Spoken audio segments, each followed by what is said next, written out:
Coming up on this episode of Outlook TV, Alaska 5000, A Very Alaska Christmas. Edmonton, Hey Pansy film. The Kill Bill 9 rally, and much, much more.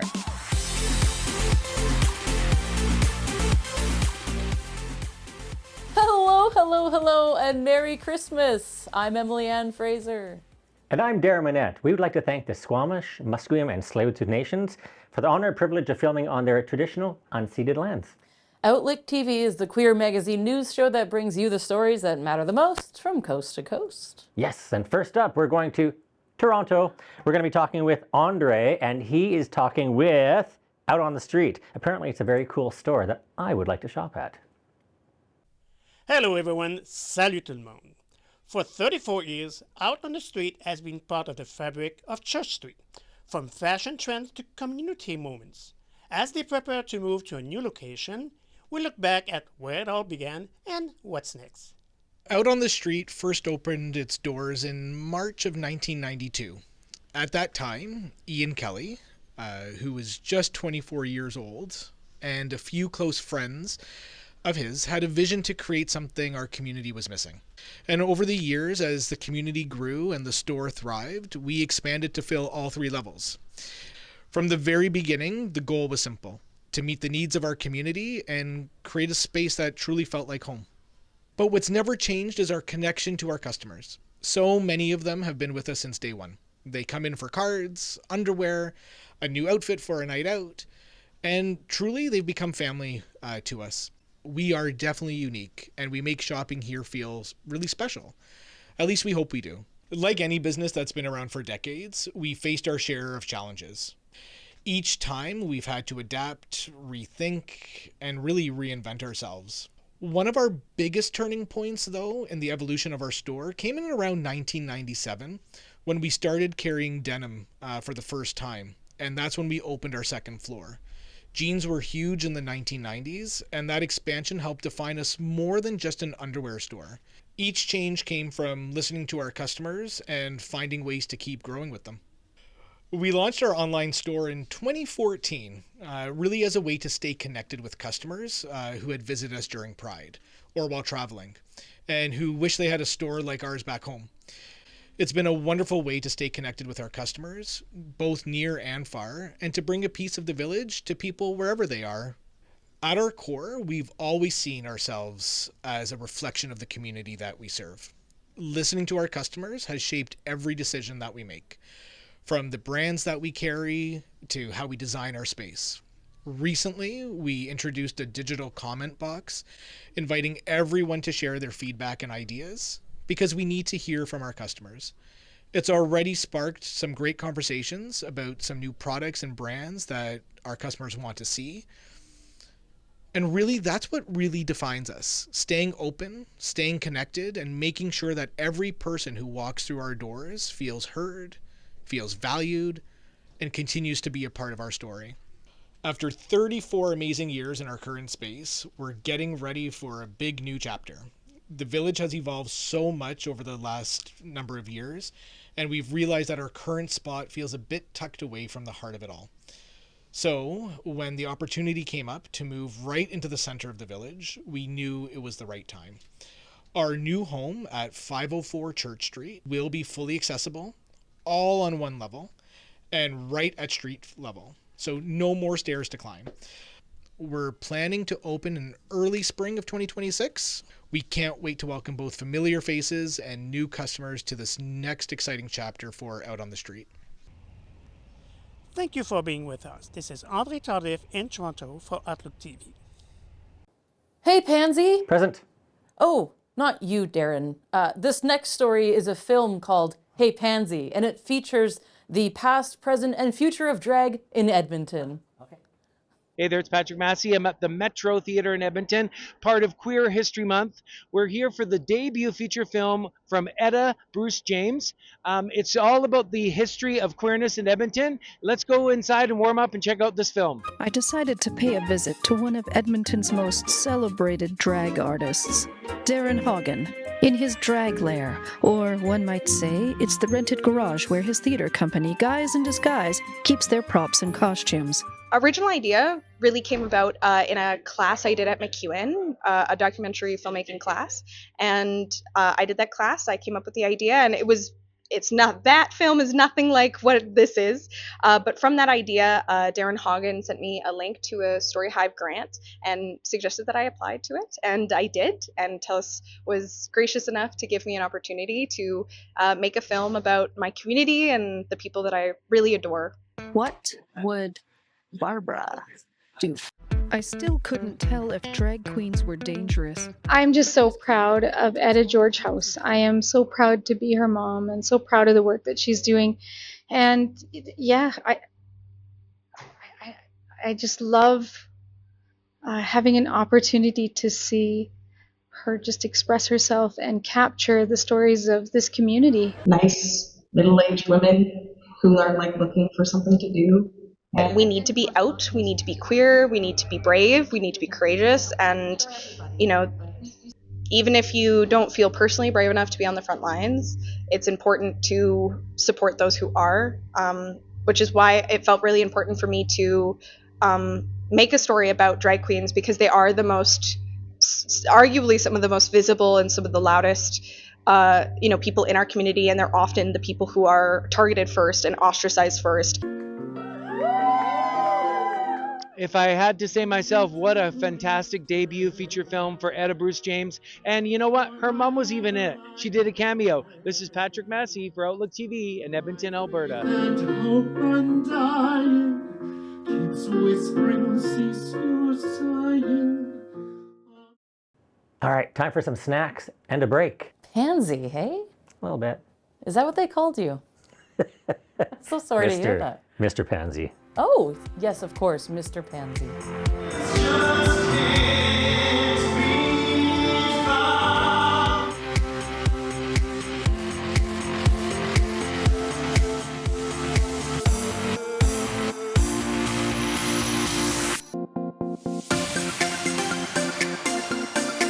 Hey, welcome back. You're watching Outlook TV. This next story has me thinking all kinds of thoughts. It's very queer, and it's for you and me. And me. We'll begin with a spin, traveling in a world of migration. What we see will defy explanation. My show is about life, love, and inspiration. Because there's so many shows here that about tribute shows, right? They're like Beyonce, Rihanna, whatever. They're all about that person. But what about the person who's doing the show? Mm-hmm. Right? So for me, I needed to learn why I needed to sing.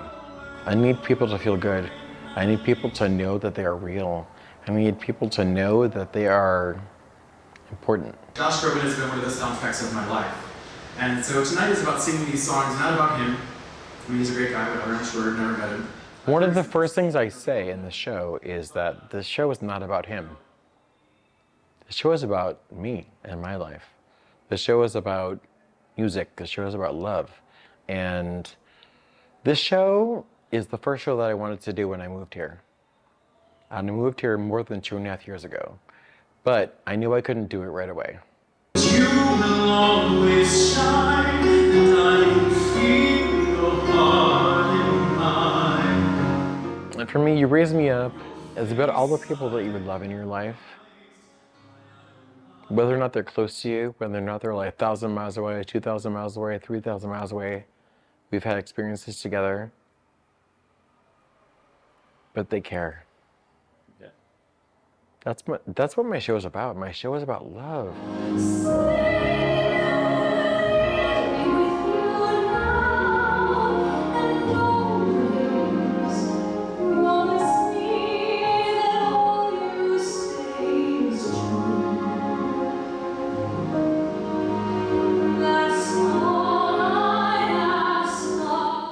Effie is an amazing singer, and I love her. I love her energy, and she's She's gonna blow up real soon. We went in recording studio together, we sang that together, and I love Phantom of the Opera. It was one of the first shows I ever saw, like a full professional production. And I was literally sitting in the front row in the middle seat, and this chandelier came over my head and landed on the stage. That song's not about romantic love. All I ask of you is what you're asking your friends for. You're asking people in your life to actually love you and care about you. And that's what I say in the show. And friends just can't be found. Next season, I'm gonna tell my stories. So, I'm Nick Rogers, right? Mr. Rogers, I mean, come on. Fred. I mean, I'm not basic as him, but that's fine. But I think my show next season is gonna be Mr. Rogers' Neighborhood. I'm gonna tell my stories. It's gonna be super gay.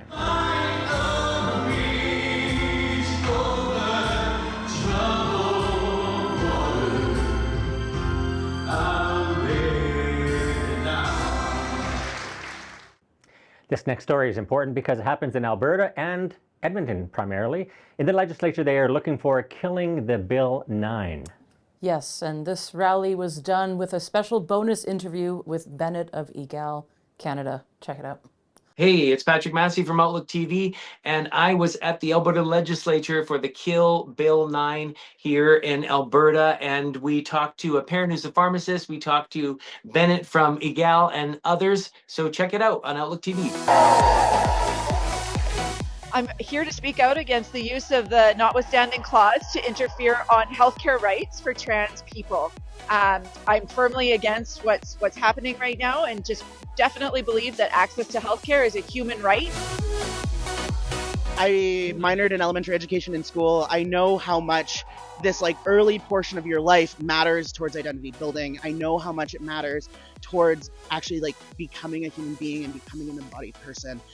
Those high school years are things that you don't get back, and going through the wrong puberty or not being able to participate in ways that you should be able to in sports or in whatever activity you choose is damaging. It's othering. It pushes kids to suicide.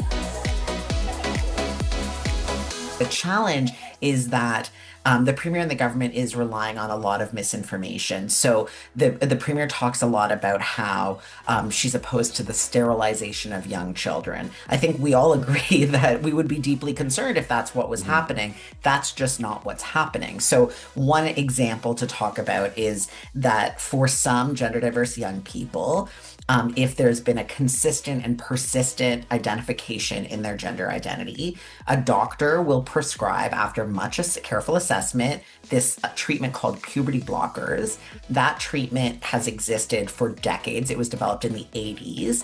And so these drugs are well understood. The risks, benefits are well understood, and they operate to pause puberty. And we all know puberty does bring permanent changes to the body, but the blockers themselves aren't permanent. They're fully reversible. So what they do is buy time for young people to get a little bit older, kind of confirm how they feel. That statement that puberty blockers cause sterilization is a complete falsehood.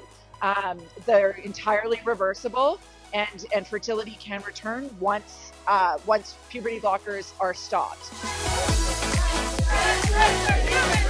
I think that it's really concerning, and government leaders in this moment are being really irresponsible. They've been called out, the Premier's been called out multiple times by expert doctors about this, specifically the sterilization claim, the safety claims around blockers, and I think we really need to listen to the experts here. You have rights as a human being. Use your voice, talk to people who will listen to you. But to the young people, I would say that we see you, and there are so many adults across the country who are fighting for your right to exist and just be a young person who can worry about school and sports and homework and fighting with your siblings and hanging out with your friends. United, we'll never be divided. Well, it is nice to see how much support there is for trans kids in Alberta. There was such a great crowd, and hundreds of people. So this is Patrick Massey for Outlook TV in Edmonton, Alberta.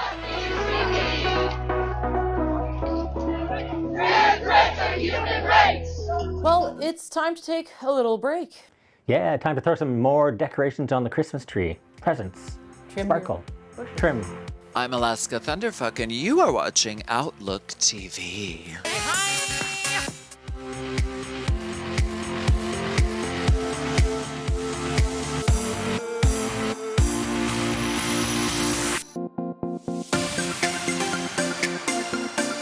Hey, look, they came back. Our next story was over in East Van, where we had a really good time stuffing stockings and underwear and binders over at Womyns Ware. Yeah, one of my favorite stores, actually, not just for me. I saw you there. Hello, viewers. Are you looking for a little buzz or a little woody friend? Well, we have just the toy story for you. Outlook TV is here at Womyns Ware in East Vancouver to work out all our kinks and stimulate our imaginations. Come, come, come. Womyns Ware has been operating since 1995, and we are an inclusive sex toy store. The company mantra is keeping our customers healthy and informed. They need the right education, the right information to make good decisions for themselves. We celebrate sexuality. This is an industry that is exploitive. So we celebrate every day with folks that come in. We celebrate them. We celebrate their choices and what they need and what they want. The folks that I bring in here to look after our customers, they meet people where they are. They're inherently inclusive. It's important to celebrate folks' sexuality regardless of who they are, where they come from, and where they are in their lives. There are many stigmas to sex toys. Sometimes folks feel like they're being replaced. And toys don't replace people, they just augment the play, and they're just pretty efficient sometimes. Is folks that shopped here, first customers in 1995, they're aging now. And many of our customers are folks that are navigating things in their bodies that they didn't once have to. So we're experts here in helping you navigate what you're going through and the tools that are important that parallel sexual health and sexual pleasure. When we were navigating COVID pretty hard, folks were at a distance, we're close to the borders, people have partners over the border, and it was one way for folks to keep close with the Bluetooth toys. So play at a distance, little FaceTime, little Bluetooth, worked like a charm. Helped keep people together and happy. 2 questions, inquiries, and conversations with our customers. We did find that where there was a hole in the market were gender-affirming undergarments. So we sort of looked what was out there, and Anna and I both went, they look uncomfortable, they're not nice, I think we can do better. So with the designer, with our customers who worked right along with us. And by the time we had about 15 people say, hey, this is the thing, we knew it was a thing. So we started with binders, packing underwear, gaff underwear. And with binders, we have a lot of young folks. We get a lot of clinician referrals. So with folks that are a first binder try on or they're a little anxious, again, we do the meeting before the store opens. We just make sure that things are a good fit. How they look are none of our business, but they must be a safe fit. And usually with the first binder try on, there's tears. When I talk to folks, often folks will call here. Can I come in? I'm not a lesbian. I'm 17. What we will do is we'll make an appointment for that person to come into the store before it's open to the public. Sometimes people are looking at the floor and you can see the beads of sweat on their forehead. It doesn't take long to have them feel comfortable, and I get that feedback often. It took me 3 minutes, and I don't know why I've been walking by this place for 5 years and wouldn't come in. Wow, what a thrill. I'm glad we experienced that together. Was it as good for you as it was for me? I'm Emily Ann Fraser, reporting for Outlook TV, Vancouver. Our next story is over at the Rickshaw for the Alaska 5000, a very Alaska Christmas. Sparkles. Happy holidays, Canada. Thank you for watching Outlook TV. My name is Leroy Wan, wishing you a very happy Alaska Christmas from the Rickshaw Theatre in Vancouver, BC. Come with us, and I'll take you on a very special trip to Alaska. Christmas when it's Halloween, Christmas when it's New Year's Eve, Christmas when you're here with me, every day is Christmas. What is a very Alaska Christmas? It usually means we aren't going to sing Christmas songs. That's usually our goal. See, Jeremy and I have, my best friend Jeremy, who plays the piano in the show, we've been doing shows for, I don't know, a decade or more, and we usually do Christmas shows. But usually our goal is to end up doing as little actual Christmas music as we can. We usually just want to do songs that we love and that are, you know, in our hearts and minds. So, Dear magical, mystical snow globe of destiny, can you give me a fierce new holiday outfit, costume, look, dress? Oh my God, I hear music. I hear that. Do you hear that? Do you hear the music? Oh.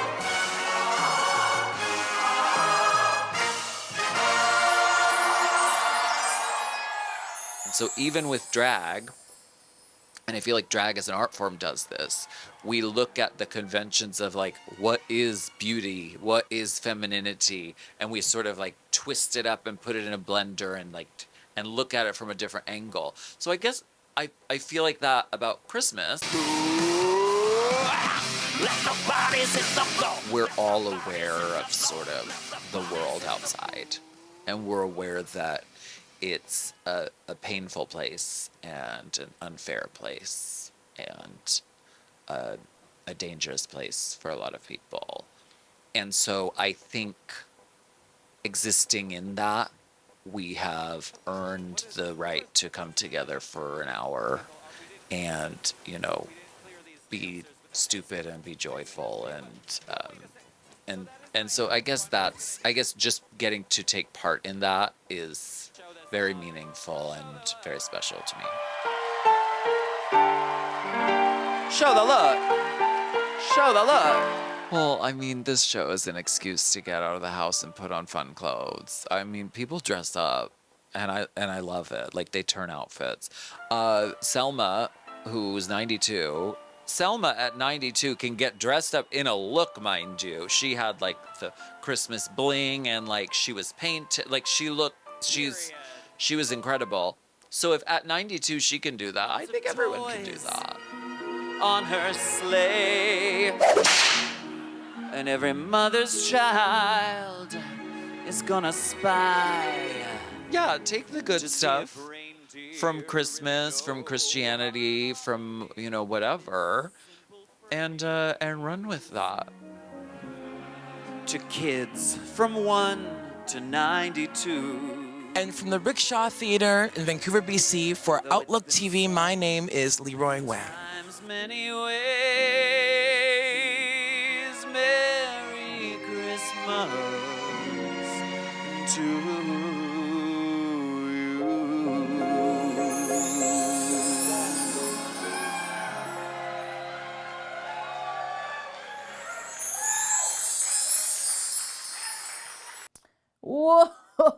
Whoa there, chickie.